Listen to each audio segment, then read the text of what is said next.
232번 협회의 공제사업에 대한 설명 중 맞는 것은 1. 협회는 매년도의 공제사업 운영실적을 협회부를 통하여 공제계약자에게 공시해야 한다. 물론 협회료에도 해야 되죠. 근데 협회부만이 아니라 요거 좀 문제가 있는 게 일간신문과 협회부에 공시하고 인터넷 홈페이지에 게시함으로써 공제계획자에 공시해야 합니다. 정확한 지문이 아니니까 틀렸죠. X. 2번 국토교통부 장관은 협회가 공인중개사법을 준수하지 아니하여 공제사업의 건전성을 해할 우려가 있다고 인정되는 경우에는 이에 대한 시정을 명할 수 있다. 맞습니다. 3번 금융감독원의 원장은 공제사업의 건전성을 해할 우려가 있는 경우에는 협회의 공제사업에 대하여 검사를 할 수 있다. 이거 전제 조건이 있었죠. 금융감독원장 마음대로 하는 것이 아니라 국토교통부 장관으로부터 요청이 있어야 돼요. 지금 요청에 대한 얘기가 없으니까 이 지문은 틀린 겁니다. 4. 공제사업 운영 실적을 공시하지 아니하거나 공제규정 등의 조정 개선에 불응한 자는 100만원 이하의 과태료에 처해진다. 100만원 아니라 500만원입니다. X. 5번 책임준비금의 적립비율은 공제사고 발생률 및 공제금 지급액 등을 종합적으로 고려하여 정하되 공제료 수입액의 100분의 5 이상, 100분의 5 아니죠? 100분의 10이죠? 100분의 10 이상으로 정한다. X. 다 X고 하나만 O 맞는 걸 고르니까 232번은 2번이 답이 되겠습니다. 233번 공인중개사 법령의 내용 중 옳은 것은 1. 개업 공인중개사로 등록한 자는 등록한 날로부터 공인중개사협회의 회원이 된다. 협회 회원이 되는 것은 아닙니다. 가입을 해야 됩니다. X.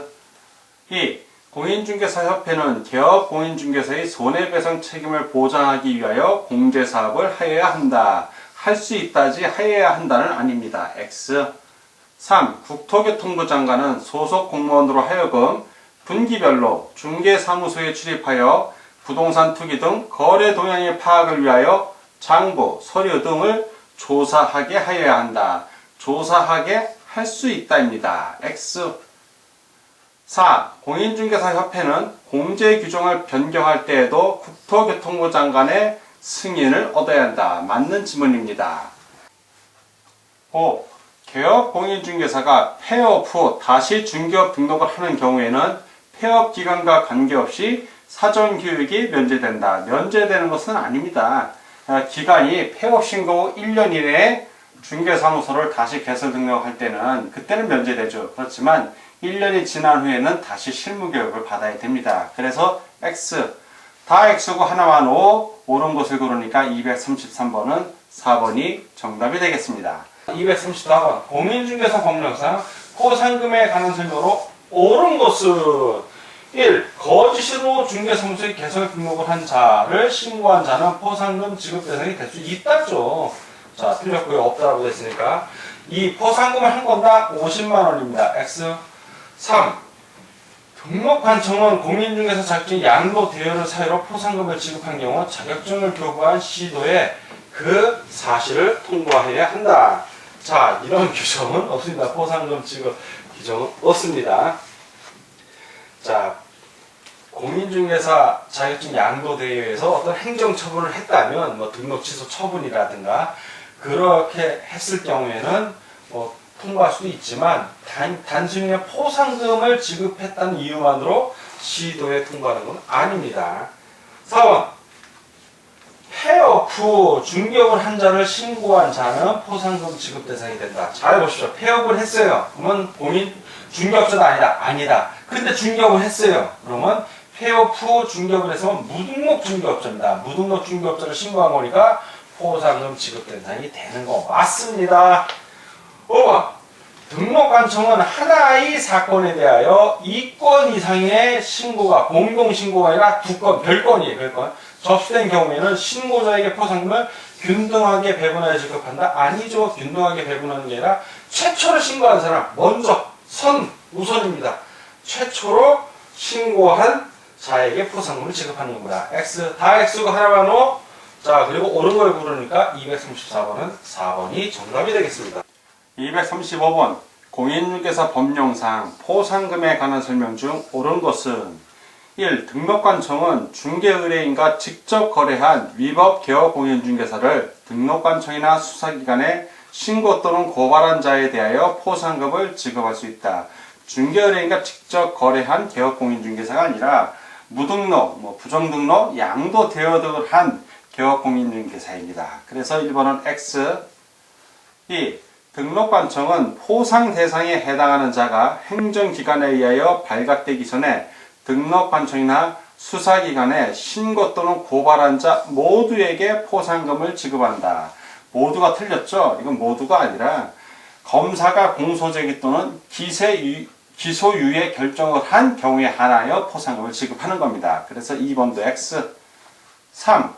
포상금의 지급에 소요되는 비용은 전액 국고에서 보조될 수 있다. 전액이 아니라 50% 이내입니다. 50% 이내에서 국고에서 보조하는 것입니다. 그래서 X. 4. 등록관청은 포상금의 지급을 결정하고 그 결정일부터 2월 이내에 포상금을 지급하여야 한다. 2월이 아니라 1월입니다. 1월. 그래서 X.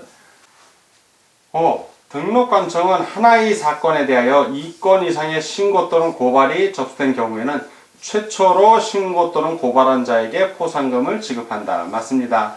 다 X고 하나만 O, 옳은 것을 고르니까 235번은 5번이 정답이 되겠습니다. 236번 공인중개사법상 포상금 제도에 관한 설명 중 틀린 것은 틀린 걸 고르는 문제입니다. 1. 포상금 지급에 소요되는 비용 중 국고에서 보조할 수 있는 비율은 50%이니까 100분의 50 이내로 한다. 맞습니다. 2. 등록관청이 포상금 지급을 결정하고 그 결정일부터 1월 이내에 포상금을 지급하여야 한다. 맞습니다. 3. 포상금 한 건당 50만원으로 한다. 맞습니다. 4번 등록관청은 하나의 사건에 대해서 2건 이상의 신고, 고발이 접수된 경우에는 건수에 따라 균등하게가 아니라 최초로 신고 또는 고발한 자에게 포상금을 지급하는 겁니다. 틀렸고요. 5. 포상금의 신고 또는 고발 사건에 대하여 검사가 공소제기 또는 기소유예 결정을 한 경우에 한하여 지급한다. 맞습니다. 다 오고 하나만 X. 자, 틀린 걸 구하니까 236번은 4번이 정답이 되겠습니다. 다음 237번 문제를 같이 보도록 하겠습니다. 237번 포상금 지급 및 배분 방법에 대한 설명 중 틀린 것은 1. 포상금 지급을 받고자 하는 자는 포상금 지급 신청서를 등록관청에 제출해야 한다. 맞습니다. 이 포상금 지급 신청서를 제출받은 등록관청은 그 사건에 관한 수사기관의 처분 내용을 조회한 후 포상금의 지급을 결정하고 그 결정일로부터 1월 이내에 포상금을 지급해야 한다. 맞습니다. 3번 등록관청은 하나의 사건에 대하여 2인 이상이 공동으로 신고 또는 고발한 경우에는 포상금을 균등하게, 그렇죠. 이거는 건수가 아니라 두 사람이 공동으로 신고한 거니까 균등하게 배분하여 지급합니다. 지급급입니다. 자, 맞고요. 4번 3의 경우 포상금을 지급받을 자가 배분 방법에 관해 미리 합의하여 포상금을 지급을 신청한 경우에는 그 합의된 방법에 따라 지급한다. 맞습니다. 5번 등록관청은 하나의 사건에 대하여 2건 이상, 다른 거죠. 건수가 신고 또는 고발이 접수된 경우에는 포상금을 균등하게 아니라 먼저 신고 또는 고발한 자에게 배분해 지급하는 겁니다. X 다 오고 하나만 X 틀린 걸 구하니까 237번은 5번이 정답이 되겠습니다. 다음 239번 문제를 같이 풀도록 하겠습니다. 238번 공인중개사 법령상 당해 지방자치단체의 조례가 정하는 바에 따라 수수료를 납부해야 하는 것으로 옳게 짝지어진 것은, 자, 수수료 납부하는 거는 수수료 납부는 딱 정해져 있습니다. 시험, 공인중개사 시험 명시하는 경우하고, 그리고 수수료 납부를 안 하는 경우는 또 어떤 경우냐면 처음에 합격해갖고 자격증 교부 받을 때, 요 자격증 교부 받을 때는 수수료 납부 안 합니다. 그러나 그 이후에 자격증을 재교부 받을 때, 재자 들어가면 다 수수료 납부해야 됩니다.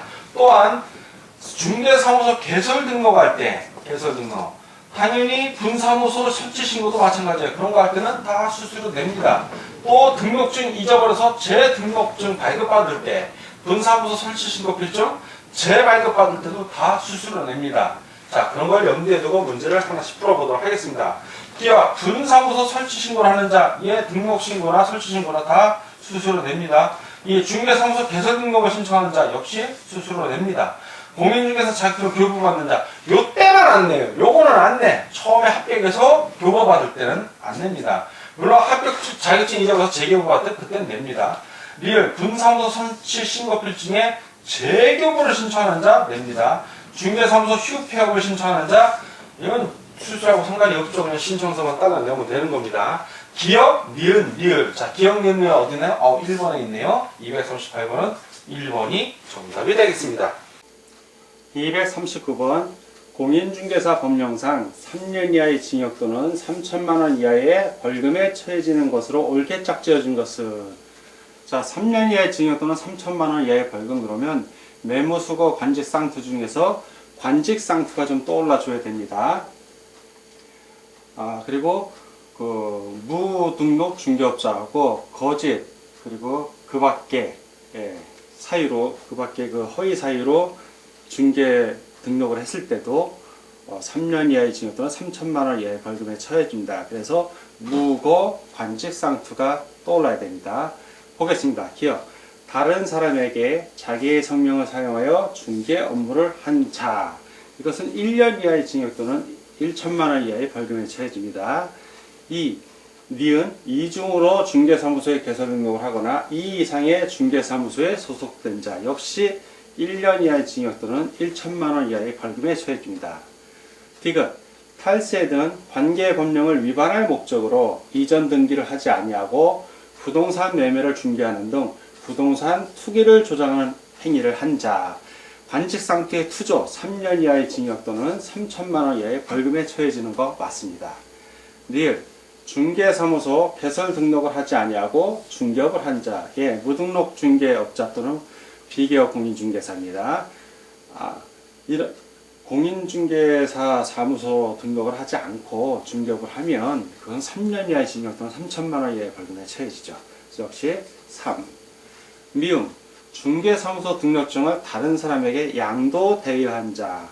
이 경우는 1년 이하의 징역 또는 1천만 원 이하의 벌금에 처해집니다. 그래서 3년 이하의 징역 또는 3천만 원 이하의 벌금에 처해지는 것은 디귿하고 리을을 골라야 되겠죠. 그래서 디귿 리을로 되어 있는 게 지문이 4번이기 때문에 239번은 4번이 정답이 되겠습니다. 240번 공인중개사 법령상 1년 이하의 징역 또는 1천만 원 이하의 벌금에 처해지는 자에 해당하는 것은 되는 것은 모두 몇 개인가? 자, 모두 몇 개인가 보겠습니다. 기억, 거짓, 그 밖에 부정한 방법으로 중개사무소에 개설 등록한 자, 무고 관직상투, 이건 3년 이하의 징역 또는 3천만 원 이하의 벌금에 처해집니다. 니은, 다른 사람에게 공인중개사 자격증을 양도 대여한 자, 이것은 1년 이하의 징역 또는 1천만 원 이하의 벌금에 처해집니다. 디귿, 개업 공인중개사로서 중개의뢰인과 직접 거래를 하거나 거래 당사자 쌍방을 대리하는 행위를 한 자. 관직상투의 직상이죠. 이건 3년 이하의 징역 또는 3천만 원 이하의 벌금에 처해집니다. 디귿, 개업 공인중개사로서 그 업무상 알게 된 비밀을 누설한 자. 자, 비밀 누설은 1년 이하의 징역 또는 1천만 원 이하의 벌금에 해당이 됩니다. 미음, 부동산 거래 신고를 하지 아니한 자. 500만 원 이하의 과태료에 해당이죠. 이건 과태료. 그래서 지금 1년 이하의 징역 또는 1천만 원 이하의 벌금에 해당되는 것은 니은과 리을 하나, 둘, 두 개가 되겠습니다. 답은 두 개죠. 그래서 240번은 2번이 정답이 되겠습니다. 241번 공인중개사 법령상 벌칙 등에 관한 설명 중 옳은 것은 1. 개업 공인중개사가 중개대상물의 매매를 업으로 하는 행위를 한 경우에는 임의적 등록 취소 사유에 해당하며 1년 이하의 징역 또는 1천만 원 이하의 벌금에 처해진다. 맞습니다. 2번 중개사무소를 2개 이상 둔 개업 공인중개사와 임시 중개시설물을 설치한 개업 공인중개사의 벌칙 내용은 다르지 않고 같죠. 둘 다 1년 이하의 징역 또는 1천만 원 이하의 벌금에 처해집니다. 그래서 X. 3. 부정한 방법으로 공인중개사의 자격을 취득한 경우에는 자격 취소 사유에 해당하며 동시에 3년 이하의 징역 또는 3천만 원 이하의 벌금에 처한다. 이거는 그냥 해당한답니다. 여기까지.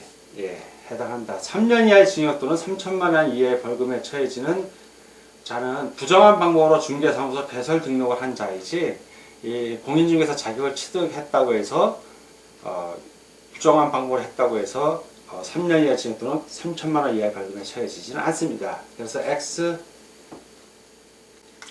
4. 개업 공인중개사가 폐업한 경우에 그 업무상 알게 된 비밀을 누설한 경우에는 벌하지 않는다. 벌합니다. 그 업을 떠난 후에도 비밀은 지켜야 된다. 비밀 누설 시 1년 이하의 징역 또는 1천만 원 이하의 벌금에 해당합니다. 그래서 X. 5. 과태료 처분에 불복이 있는 자는 그 처분의 고지를 받은 날부터 30일 이내에 관할 법원에 이의를 제기할 수 있다. 관할 법원이 아니죠. 과태료는 행정청에 있기 때문에 과태료를 부과한 행정청에 해야 됩니다. 그래서 X. 다 X고 하나만 옳은 곳을 고르니까 241번은 1번이 정답이 되겠습니다. 242번. 행정벌과 행정처분에 대한 설명 중 틀린 것은, 자, 행정벌은 형벌, 즉 판사가 선고하는 거죠. 검사 기소위에서 징역형 또는 벌금형을 말하고, 행정처분은 등록 취소, 자격 취소, 업무 정지 그런 걸 얘기하는 겁니다. 1번. 동일 행정범에 대하여 행정벌과 행정처분은 변경할 수 있다. 그렇죠. 행정처분은 등록관청 같은 데서 하는 거고, 행정벌은 판사가 내리는 겁니다. 맞고요. 두 번째, 행정벌 중에서 행정형일범과 행정질서벌은 병과할 수 있다. 자, 병과할 수 없습니다. 둘은 병과할 수 없다예요. 없다. 3. 동일 행정범에 대하여 징역형과 벌금형은 병과할 수 없다. 그렇죠. 병과할 수 없죠. 벌금형을 때리든가 징역형을 때리든가 판사가 둘 중에 하나 하는 겁니다. 4. 동일 행정범에 대하여 업무 정지와 과태료는 병과할 수 없다. 그렇죠. 업무 정지를 하든가 과태료를 내리든가 합니다. 5. 거래 정보 사업자에 대하여 행정처분과 행정벌은 병과할 수 있다. 그렇죠. 자격 정지 내릴 수 있고, 벌로다가 그 벌 규정 위반한 거에 대해서 행정벌, 징역형 또는 벌금형을 올릴 수 있습니다. 맞습니다. 다 오고 하나만 했어. 지금 틀린 걸 구하니까 답은 2번이 되겠습니다. 243번. 공인중개사 법령상의 과태료에 관한 설명 중 틀린 것은 1. 개업 공인중개사가 폐업 신고를 하지 아니하고 폐업하면 100만원 이하의 과태료 부과 사유가 된다. 맞습니다. 2. 공인중개사의 자격 취소 처분을 받은 자가 자격증을 반납하지 않은 경우에는 국토교통부 장관이 과태료를 부과 징수한다. 국토교통부 장관이 아니라 시도지사입니다. 시도지사. 자격증 관련은 다 시도지사. X. 3. 과태료의 금액을 정함에 있어서는 당해 위반 행위의 동기도 참작하여야 한다. 맞습니다. 4. 과태료를 부과하고자 할 때는 10일 이상의 기간을 정하여 처분 대상자에게 의견 제출의 기회를 주어야 한다. 맞습니다. 5. 과태료 처분을 받은 자가 이의를 제기한 때에는 처분권자, 해당 행정청은 관할 법원에 그 사실을 통보하여야 한다. 맞습니다. 다 오고 하나만 X 틀린 것을 고르니까 243번은 2번이 정답이 되겠습니다.